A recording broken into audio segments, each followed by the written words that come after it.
So to do this, what I'm going to do is introduce the topic of Lewis structures. We're going to really get into this next class, but I just want to introduce it to you to give us a start. And many of you have used Lewis structures in high school, but we'll be doing some much more challenging Lewis structures, I can assure you, in this class here.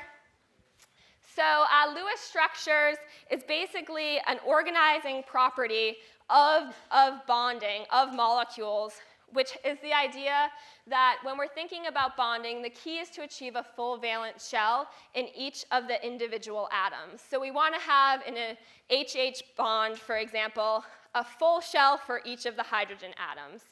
And G.N. Lewis is the scientist that is credited and who did, in fact, come up with this idea for the way to represent this. So the other parts of this idea, another way to phrase it, is that the electrons are going to be distributed in such a way that we have what are called full octets for each of the atoms.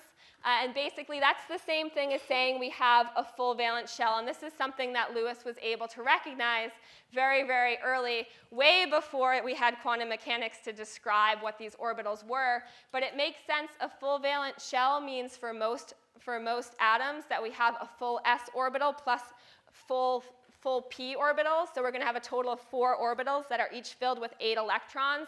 So that's why we see that we need an octet here.